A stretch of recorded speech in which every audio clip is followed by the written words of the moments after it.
Todo comenzó cuando un ingeniero de telecomunicaciones en Ciudad de México detectó algo imposible en 2024. Una señal de GPS antiquísima que se activó brevemente en la Sierra Madre Oriental, transmitiendo coordenadas exactas de un lugar donde nadie había imaginado buscar. Esa señal provenía del teléfono celular de Francisco Chico García, quien había desaparecido 16 años atrás en una ruta de montaña. Lo que nadie sabía era que ese pequeño destello digital abriría la puerta a una verdad tan perturbadora como inesperada, revelando que el joven nunca había sufrido un accidente como todos creyeron. ¿Cómo es posible que un teléfono inactivo durante casi 2 décadas despierte súbitamente para revelar una ubicación completamente distinta de donde las autoridades habían buscado durante meses? ¿Qué había mantenido a Chico atrapado en ese lugar remoto mientras su familia rastreaba desesperadamente las montañas equivocadas? Y lo más inquietante, ¿qué secretos guardaba ese valle escondido entre las sierras que nadie había explorado en todos esos años? Antes de continuar con esta inquietante historia, si aprecias casos misteriosos reales como este, suscríbete al canal y activa las notificaciones para no perderte ningún caso nuevo. Y cuéntanos en los comentarios de qué país y ciudad nos estás viendo. Tenemos curiosidad por saber dónde está esparcida nuestra comunidad por el mundo. Ahora, vamos a descubrir cómo empezó todo. Francisco García tenía 24 años cuando desapareció en octubre de 2008. Era el hijo mayor de una familia humilde de Monterrey, Nuevo León, y trabajaba como mensajero para una empresa de paquetería regional llamada Envíos del Norte. Chico, como lo llamaban todos desde niño, era conocido en su colonia por su sonrisa perpetua y su amor incondicional por las motocicletas. Desde los 16 años, cuando consiguió su primera moto usada, soñaba con ahorrar suficiente dinero para abrir su propio taller mecánico y cuidar de su madre viuda, Guadalupe, y sus 2 hermanas menores, Daniela de 19 años y Rocío de 15. La vida de Chico estaba marcada por la responsabilidad desde temprana edad. Su padre, Manuel García, había fallecido cuando él tenía apenas 17 años, tras una enfermedad prolongada, que dejó a la familia con deudas médicas considerables.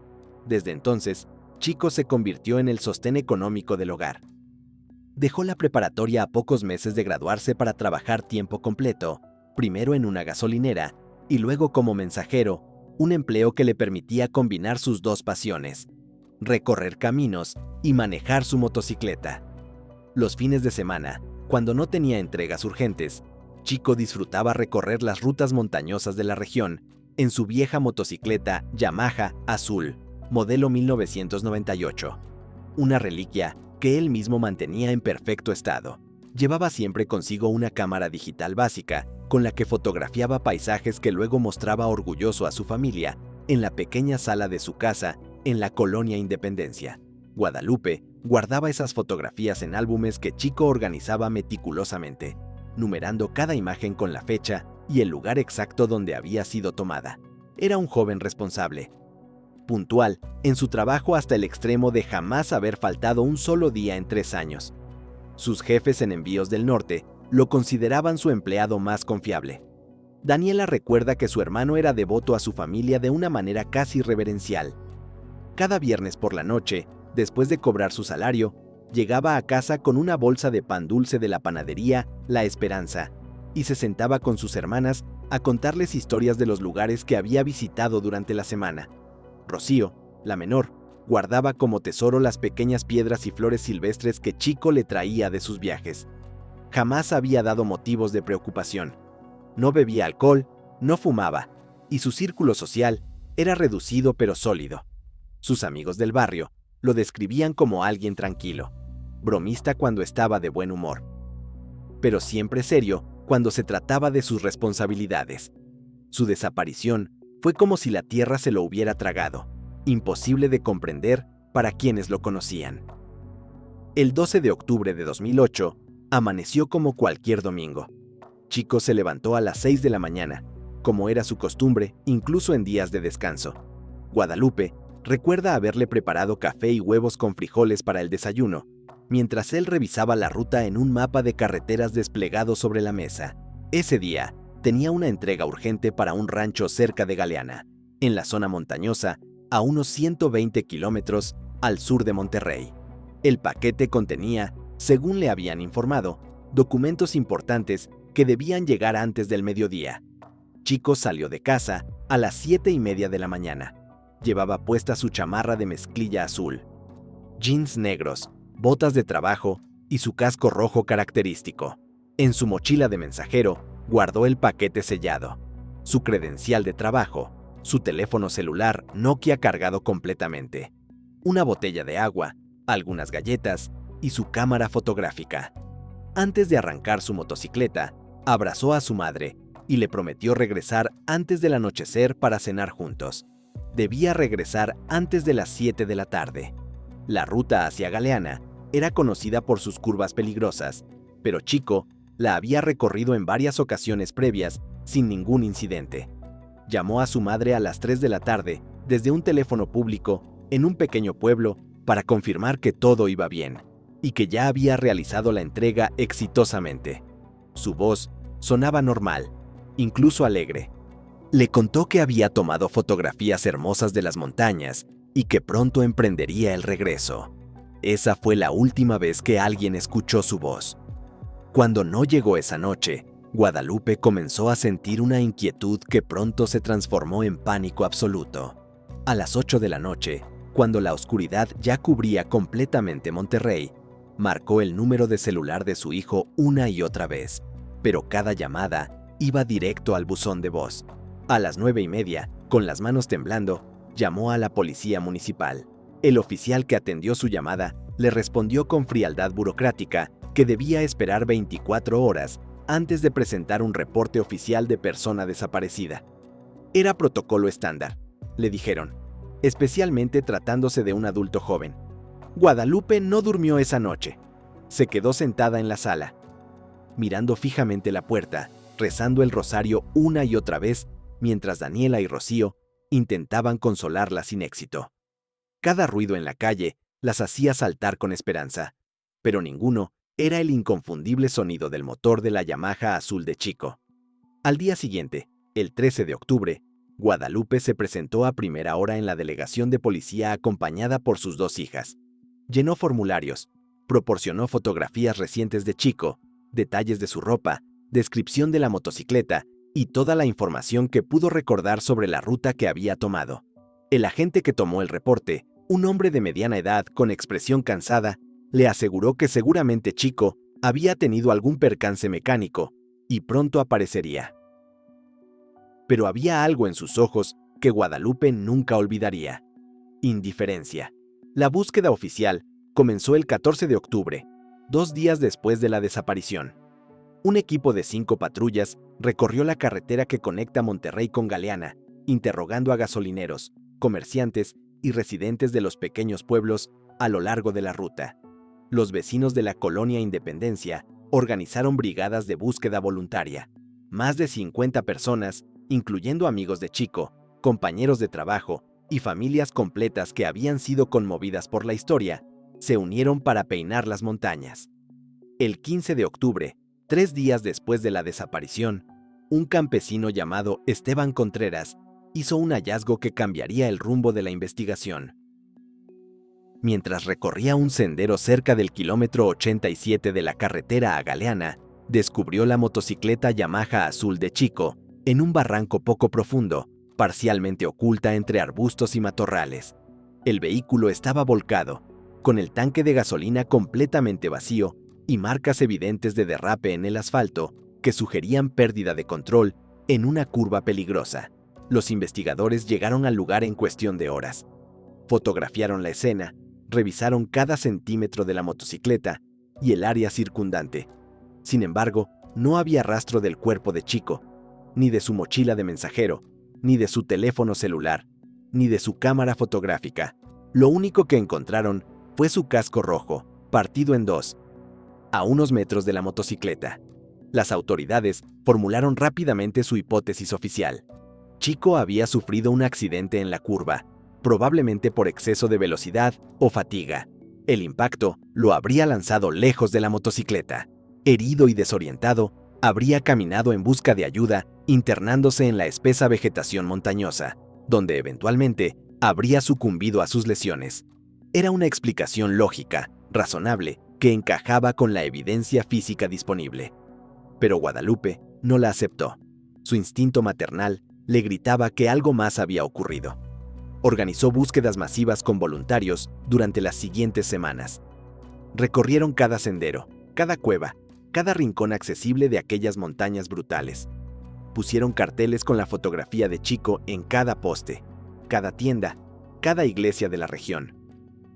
Ofrecieron una recompensa de 50,000 pesos, dinero que reunieron vendiendo joyas familiares y pidiendo préstamos, a quien proporcionara información que condujera a encontrar a su hijo.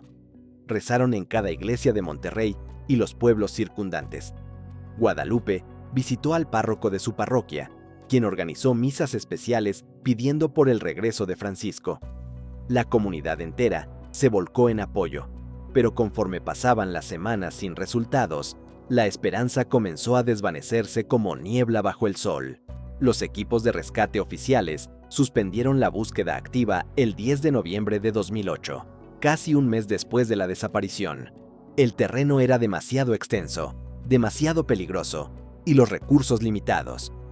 El comandante a cargo le explicó a Guadalupe con voz apesadumbrada que habían hecho todo lo humanamente posible. Le sugirió con pesar que aceptara la dolorosa realidad. Su hijo probablemente había muerto en algún lugar inaccesible de aquellas montañas, y la naturaleza había reclamado su cuerpo.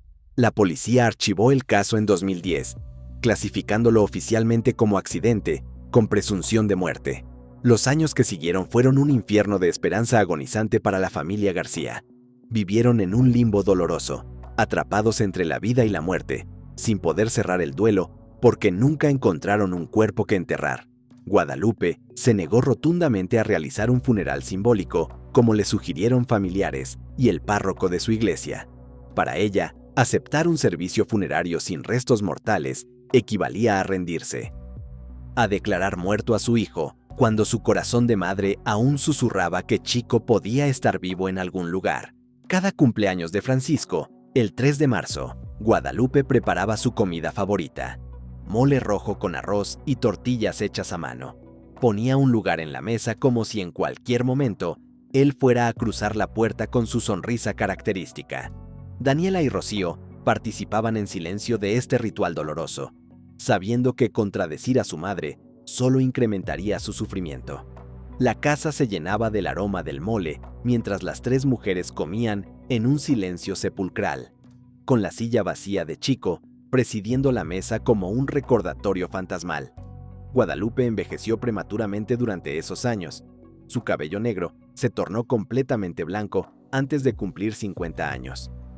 Las arrugas profundas surcaron su rostro, especialmente alrededor de sus ojos, marcas permanentes de las miles de lágrimas derramadas. Desarrolló insomnio crónico y pasaba las noches mirando fotografías antiguas de Chico, memorizando cada detalle de su rostro como si temiera olvidarlo. Daniela, quien tenía 19 años cuando su hermano desapareció, desarrolló ansiedad crónica que la acompañaría el resto de su vida. Comenzó a experimentar ataques de pánico cada vez que alguien cercano a ella se retrasaba en llegar a una cita. Abandonó sus planes de estudiar enfermería en la universidad para quedarse trabajando en una tienda departamental en Monterrey, incapaz de alejarse de su madre. Se casó en 2012 con un hombre comprensivo llamado Roberto, pero incluso en su propia boda, la ausencia de Chico fue como una herida abierta que no dejaba cicatrizar. Rocío, la menor, apenas tenía 15 años cuando perdió a su hermano. Guardó silencio sobre Chico durante años porque el dolor era literalmente insoportable de verbalizar. Se refugió en sus estudios con una intensidad casi obsesiva, graduándose con honores de la preparatoria y eventualmente estudiando psicología en la Universidad Autónoma de Nuevo León. Años después, confesaría en terapia que eligió esa carrera para tratar de entender el trauma que había destrozado a su familia. Pero la familia García nunca se rindió por completo. Guadalupe organizó búsquedas privadas cada año en el aniversario de la desaparición. Contrató a su costa a 4 buscadores independientes diferentes entre 2010 y 2016, gastando todos sus ahorros y endeudándose profundamente. Cada uno de estos investigadores recorrió las montañas con diferentes metodologías: perros rastreadores, análisis de mapas topográficos, entrevistas con habitantes locales. Todos regresaron con las manos vacías y la misma conclusión devastadora. Si Chico había muerto en esas montañas, la naturaleza había ocultado también su cuerpo, que probablemente jamás sería encontrado. Las pistas falsas fueron quizás el aspecto más cruel de aquellos años. En 2011, una mujer llamó desde Saltillo, asegurando haber visto a un joven que coincidía con la descripción de Chico trabajando en un taller mecánico. Guadalupe y Daniela viajaron inmediatamente en autobús, con el corazón desbocado de esperanza. El joven resultó ser alguien completamente diferente, aunque con un parecido superficial. El viaje de regreso a Monterrey fue uno de los más silenciosos y dolorosos de sus vidas. En 2013, un hombre contactó a la familia asegurando tener información sobre el paradero de Chico. Exigía 10,000 pesos a cambio de revelar dónde estaba. Desesperada, Guadalupe reunió el dinero vendiendo el único bien de valor que le quedaba: un anillo de oro que había pertenecido a su difunto esposo. Cuando finalmente se encontraron con el hombre en un café del centro de Monterrey, él tartamudeó una historia incoherente sobre haber visto a Chico en un rancho cerca de Tamaulipas. La policía, alertada por Daniela, arrestó al sujeto por fraude. Era un estafador que se aprovechaba de familias vulnerables con desaparecidos. En 2016, durante una tormenta tropical que azotó la región, las lluvias torrenciales destaparon restos óseos en un área montañosa cerca de donde se había encontrado la motocicleta. Las autoridades contactaron a Guadalupe para realizar pruebas de ADN. Durante 3 semanas interminables, la familia esperó los resultados con una mezcla de terror y esperanza desesperada de finalmente tener respuestas.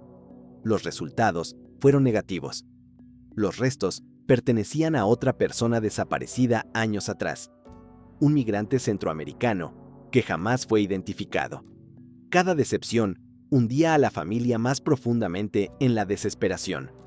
Guadalupe comenzó a asistir a grupos de apoyo para familiares de personas desaparecidas, donde conoció a docenas de otras madres, padres, hermanos e hijos viviendo el mismo infierno. Compartían historias, se abrazaban, lloraban juntos. Algunos eventualmente encontraban respuestas. La mayoría nunca las obtenía. Los días festivos eran particularmente brutales. Cada Navidad, cada Día de Muertos, cada domingo familiar era un recordatorio cortante de la ausencia de Chico. Guadalupe ponía una fotografía de su hijo en el altar familiar durante el Día de Muertos, pero se negaba a colocar velas o flores como se hace con los difuntos. Era su forma de resistencia, su declaración silenciosa de que aún tenía esperanza. Para 2020, 12 años después de la desaparición, incluso Guadalupe comenzó a aceptar lo que su mente había rechazado durante tanto tiempo. Probablemente nunca sabría qué le había ocurrido a su hijo. El caso estaba archivado. La policía no tenía interés en reabrirlo, y las posibilidades de encontrar nuevas pistas después de tanto tiempo eran prácticamente nulas. Se resignó a vivir el resto de su vida con esa herida abierta, con esa pregunta sin respuesta que la acompañaría hasta su propia muerte. Pero el destino, de manera absolutamente impredecible, tenía otros planes. En marzo de 2024, un ingeniero de telecomunicaciones llamado Héctor Villalobos estaba realizando trabajo rutinario de mantenimiento en su oficina de Ciudad de México, cuando su vida y la de la familia García cambiarían para siempre. Héctor trabajaba para Telcomex, una empresa encargada de modernizar torres de señal en zonas rurales de todo el país, expandiendo la cobertura 5G a regiones históricamente desconectadas. Parte de su trabajo consistía en revisar datos históricos de tráfico de red para identificar patrones y optimizar la ubicación de nuevas torres. Era una tarea tediosa, monótona, que normalmente no arrojaba nada interesante. Pero el 18 de marzo de 2024, mientras revisaba logs de transmisión de datos de las últimas semanas, Héctor detectó una anomalía tan extraordinaria que inicialmente pensó que debía tratarse de un error en el sistema. Un dispositivo móvil antiguo registrado con un número que había estado completamente inactivo desde octubre de 2008, había transmitido brevemente coordenadas GPS el 18 de febrero de 2024. La transmisión había durado apenas 17 segundos, pero esos 17 segundos contenían información precisa: latitud, longitud y altitud de un punto específico en la Sierra Madre Oriental. Héctor verificó los datos 3 veces, convencido de que debía haber algún tipo de fallo técnico. Un teléfono que había estado silencioso durante 16 años simplemente no podía activarse espontáneamente. Intrigado, más allá de la curiosidad profesional, Héctor rastreó el número en las bases de datos de la empresa. El dispositivo estaba registrado a nombre de Francisco García Morales, con una dirección en Monterrey. Una búsqueda rápida en Internet lo llevó directamente a artículos antiguos de periódicos locales sobre la desaparición del joven mensajero en 2008. Héctor sintió un escalofrío recorrer su columna vertebral. Lo más perturbador de todo era la ubicación que el GPS había transmitido. Las coordenadas no correspondían al área donde se había encontrado la motocicleta de Chico en 2008. Estaban a casi 40 kilómetros de distancia, en una zona completamente diferente de la Sierra Madre, un valle remoto que jamás había sido explorado durante las búsquedas oficiales. Héctor contactó inmediatamente a las autoridades estatales de Nuevo León. Al principio, el detective que atendió su llamada mostró escepticismo comprensible. Casos archivados de hacía 16 años rara vez generaban nuevas pistas, y la historia de un teléfono que se activaba después de tanto tiempo sonaba francamente imposible. Pero cuando Héctor envió los registros técnicos completos, incluyendo los metadatos de la transmisión, la evidencia era irrefutable. El 25 de marzo de 2024, un oficial de la Policía Ministerial de Nuevo León apareció en la puerta de la casa de Guadalupe García. Tenía 68 años, el cabello completamente blanco y los ojos cansados de tanto llorar. Cuando el oficial le explicó lo que el ingeniero había descubierto, Guadalupe sintió que sus piernas se convertían en gelatina. Daniela, quien estaba visitando a su madre ese día, tuvo que sostenerla para evitar que cayera al suelo. La familia García fue notificada oficialmente. Había nuevas pistas sobre el paradero de Francisco. Lo que parecía un milagro tecnológico los llenó de una esperanza desesperada mezclada con terror absoluto. Después de 16 años de silencio, ¿qué significaba esta señal fantasmal desde las montañas? El 2 de abril de 2024, un equipo de investigación forense compuesto por 6 agentes ministeriales, 2 peritos forenses y 3 especialistas en búsqueda y rescate, se dirigió hacia las coordenadas exactas que el GPS había transmitido. Guadalupe insistió en acompañarlos, junto con Daniela y su esposo Roberto. Rocío, quien trabajaba como psicóloga en Monterrey, también se unió a la expedición. Después de 16 años de incertidumbre, ningún miembro de la familia estaba dispuesto a quedarse en casa esperando noticias. El viaje hacia las coordenadas fue brutal. El lugar era una zona casi inaccesible, un valle escondido entre montañas donde los vehículos convencionales no podían transitar. Tuvieron que caminar las últimas 5 horas por senderos rocosos y pendientes peligrosas. Guadalupe, a pesar de su edad y su salud deteriorada, avanzó con una determinación férrea que impresionó incluso a los agentes más jóvenes. Cuando finalmente llegaron al punto marcado por las coordenadas, descubrieron una construcción que parecía salida de otra época, un rancho abandonado de arquitectura colonial, con paredes de piedra cubiertas de musgo y techos parcialmente colapsados. La propiedad, según investigaciones posteriores, había pertenecido a la familia Salazar, una estirpe conocida localmente por su riqueza y sus negocios turbios relacionados con el contrabando de mercancías en las décadas de los 80 y 90.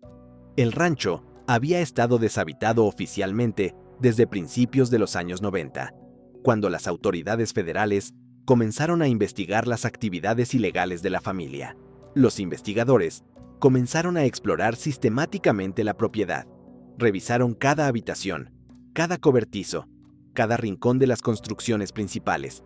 Fue el detective principal, un hombre experimentado llamado Rodrigo Sánchez, quien notó algo extraño en el piso de lo que alguna vez había sido un establo. Bajo una capa gruesa de escombros y tierra acumulada durante años, Había una trampa de madera casi completamente oculta.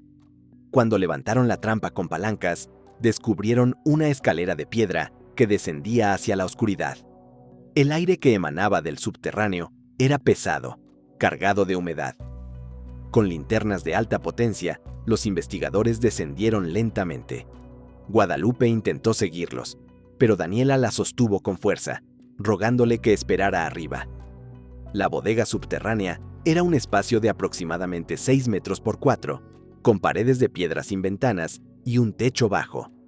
Entre cajas viejas llenas de autopartes oxidadas y herramientas abandonadas, encontraron lo que habían estado buscando durante 16 años. Francisco García fue localizado en un rincón, parcialmente cubierto por una manta raída. Junto a ellos se encontraban su mochila de mensajero, su credencial de trabajo de Envíos del Norte con su fotografía sonriente y su teléfono celular Nokia, increíblemente aún identificable a pesar del paso del tiempo. Pero lo más escalofriante no fue encontrar sus restos, sino lo que descubrieron junto a él. Dentro de la mochila, protegido en una bolsa sellada al vacío que había preservado su contenido, había varios mensajes manuscritos, páginas sueltas donde Chico había documentado meticulosamente las últimas semanas de su vida, narrando una verdad que partiría el corazón de cualquiera que lo leyera. El análisis forense de estos escritos reveló la historia completa. El 12 de octubre de 2008, Chico llegó al rancho aproximadamente a las 11 de la mañana para entregar un paquete, tal como se le había instruido. Fue recibido por 3 hombres que trabajaban para Arturo Salazar, el último descendiente de la familia, quien seguía usando la propiedad abandonada como punto de almacenamiento para contrabando de autopartes robadas y documentos falsificados. Chico, sin saberlo, había entregado documentación falsa para una operación ilegal de tráfico de vehículos. Todo habría terminado sin incidentes si Chico no hubiera notado las cajas abiertas en el establo. Con la curiosidad inocente de alguien que amaba la mecánica, preguntó sobre las piezas que vio almacenadas, comentando que reconocía algunas como componentes de vehículos de alta gama. Los hombres entraron en pánico inmediato. Temiendo que Chico reportara lo que había visto, lo agredieron, le quitaron su motocicleta y lo encerraron en la bodega subterránea, planeando decidir qué hacer con él. Más tarde, Chico escribió que les suplicó. Les explicó llorando que solo era un mensajero, que no sabía nada, que tenía una familia que lo esperaba en casa. Prometió no decir nada si lo dejaban ir. Pero los hombres cerraron la trampa y lo dejaron en la oscuridad absoluta. Lo que sus captores no sabían era que el destino intervendría de manera inesperada. Apenas 3 días después, el 15 de octubre de 2008, la Policía Federal realizó una redada no relacionada en otra propiedad de Arturo Salazar en Saltillo. Salazar y sus principales cómplices fueron arrestados y encarcelados por delitos de contrabando y falsificación de documentos. Nadie más sabía sobre el joven atrapado en aquella bodega remota, en medio de las montañas. Chico sobrevivió aproximadamente 3 semanas en condiciones inimaginables. Bebía agua de una filtración natural en las paredes de piedra y comió raciones de emergencia caducadas que encontró en cajas viejas almacenadas en la bodega. Sus escritos, fechados día por día, documentan su deterioro físico y mental. Este trecho ja está bom. Bocecha corrigió esta parte, removendo calambres estomacales insoportables. Sus últimas palabras, fechadas entre el 2 y el 4 de noviembre de 2008, son devastadoras de leer. Chico escribió cartas de despedida a su madre, agradeciéndole por todo el amor que le había dado. Le pidió a Daniela que cuidara de Guadalupe y de Rocío. Le suplicó a Rocío que estudiara, que saliera adelante, que no dejara que su muerte arruinara su vida. Perdonó a sus captores por lo que le habían hecho. Pidió perdón a Dios por no haber sido más fuerte. La última entrada, escrita con caligrafía temblorosa casi ilegible, simplemente decía: «Mamá, te amo, no me olvides». El teléfono que guardó celosamente en su bolsillo dejó de funcionar en los primeros días por falta de señal en el subterráneo. Falleció en soledad mientras su familia lo buscaba desesperadamente a kilómetros de distancia. La activación del GPS en 2024 ocurrió por un fenómeno extraordinario que los ingenieros de Telcomex posteriormente explicaron. Cuando trabajadores instalaron una nueva torre de señal 5G de alta potencia en la región en febrero de 2024, la intensidad de la señal penetró brevemente las capas de tierra y piedra que cubrían la bodega. Esto despertó el viejo dispositivo Nokia por escasos 17 segundos, el tiempo suficiente para que transmitiera su ubicación una última vez, como un grito de auxilio tecnológico desde el pasado. La investigación subsecuente fue exhaustiva y contundente. Los fiscales de Nuevo León reabrieron oficialmente el caso como homicidio doloso y secuestro. Los registros telefónicos de 2008 mostraban que la empresa de fachada de Arturo Salazar, llamada Distribuidora del Norte, había contratado los servicios de envíos del norte específicamente para aquella entrega del 12 de octubre. La evidencia era irrefutable. Arturo Salazar, ahora de 57 años, seguía cumpliendo sentencia en el Centro Federal de Readaptación Social número 1, en Altiplano, por sus crímenes anteriores de contrabando y falsificación. Cuando fue confrontado con la muerte de Francisco García, en mayo de 2024, inicialmente negó todo conocimiento con la arrogancia de alguien acostumbrado a evadir consecuencias. Pero los investigadores tenían algo más que teorías. Dos de los cómplices que estuvieron presentes el día que encerraron a Chico fueron localizados. Uno de ellos, Miguel Ángel Fuentes, había estado viviendo en Estados Unidos bajo identidad falsa durante años. El otro, Ramón Ortega, había cumplido condena menor por robo y ahora trabajaba en un taller mecánico en Guadalajara. Cuando les presentaron la posibilidad de reducción de sentencia a cambio de cooperación, ambos aceptaron testificar. Sus testimonios confirmaron exactamente lo que el diario de Chico había narrado. Fuentes, con voz quebrada por el remordimiento, describió cómo detuvieron al joven mensajero y lo llevaron a la bodega subterránea. Ortega confesó que habían planeado liberarlo después de unos días, una vez que las cosas se calmaran. Pero el arresto repentino de Salazar y su grupo los dispersó inmediatamente. En medio del caos de la redada federal, simplemente olvidaron que habían dejado a alguien atrapado en aquel rancho remoto. La motocicleta de Chico, encontrada en el barranco en 2008, había sido arrojada allí deliberadamente por los mismos hombres para simular un accidente y desviar cualquier investigación. Habían derramado la gasolina del tanque y colocado marcas de derrape falsas en el asfalto. Fue una manipulación criminal perfecta que engañó a todos durante 16 años. El juicio comenzó en septiembre de 2024 y duró 3 meses. Arturo Salazar fue acusado de homicidio en segundo grado por negligencia criminal y secuestro. Aunque no había intención inicial de matar a Chico, su decisión consciente de encerrarlo y luego abandonarlo resultó en una muerte agonizante. El 15 de diciembre de 2024, el tribunal lo declaró culpable de todos los cargos y le impuso una sentencia adicional de 45 años de prisión, añadidos a los 30 que ya estaba cumpliendo. Pasaría el resto de su vida en prisión. Miguel Ángel Fuentes recibió 20 años por complicidad en secuestro y homicidio. Ramón Ortega, quien mostró genuino remordimiento y cooperó plenamente con las autoridades, recibió 15 años con posibilidad de libertad condicional después de 10. Guadalupe García, ahora con 69 años, finalmente pudo sepultar a su hijo en una ceremonia que reunió a más de 500 personas en el Panteón Jardín de Monterrey el 20 de abril de 2024.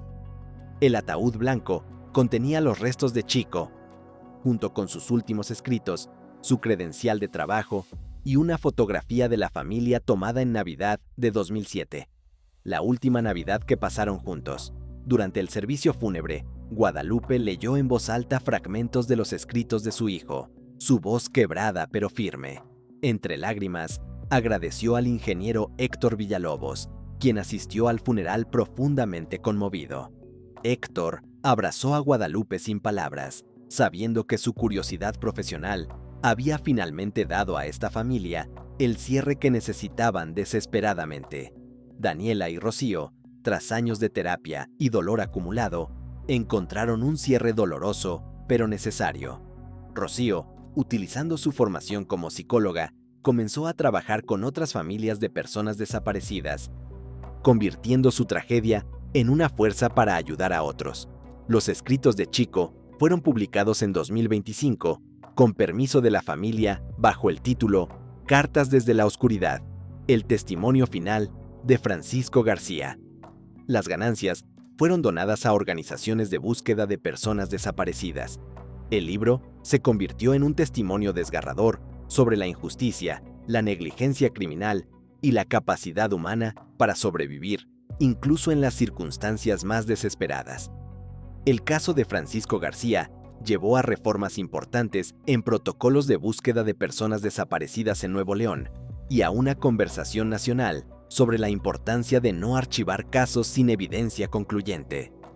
El gobernador del estado ordenó la revisión de todos los casos archivados de desapariciones en los últimos 20 años. El Rancho Salazar fue demolido por orden judicial en junio de 2024. En su lugar, la familia García y la comunidad de Monterrey erigieron un pequeño monumento de piedra con una placa de bronce que dice: Francisco Chico García, 1984-2008. Nunca te olvidamos. Tu luz finalmente nos guió a casa. La historia de Francisco García nos recuerda que la justicia, aunque tarde en llegar, nunca debería abandonarse. 16 años separaron su desaparición de la verdad, pero una señal digital de apenas 17 segundos fue suficiente para romper el silencio y revelar una tragedia que nunca debió ocurrir. La perseverancia de Guadalupe, quien se negó a renunciar a su hijo, incluso cuando todos le decían que lo hiciera. Finalmente, fue recompensada con respuestas. Pero esta historia también plantea preguntas profundamente inquietantes. ¿Cuántas otras familias están buscando en los lugares equivocados, mientras sus seres queridos yacen olvidados en sitios que jamás fueron explorados? ¿Cuántos casos archivados contienen pistas que nunca fueron seguidas adecuadamente por falta de recursos o voluntad? Las palabras de Chico nos confrontan con la brutalidad de la indiferencia criminal. 3 hombres tomaron una decisión impulsiva que costó una vida, y luego simplemente lo olvidaron mientras Francisco permanecía atrapado en aquel lugar remoto, escribiendo cartas de despedida que nadie leería durante 16 años. Queremos saber qué piensan ustedes. ¿Creen que la tecnología moderna debería usarse más activamente para revisar casos antiguos de personas desaparecidas? ¿Consideran que las sentencias impuestas a Salazar y sus cómplices fueron justas, o deberían haber sido más severas? Déjenos sus opiniones en los comentarios. Si esta historia los impactó, no olviden suscribirse al canal y activar las notificaciones para no perderse más casos reales como este. Dejen su like si creen que esta historia demuestra el poder de la perseverancia y compartan con alguien que también se interese por casos de investigación real.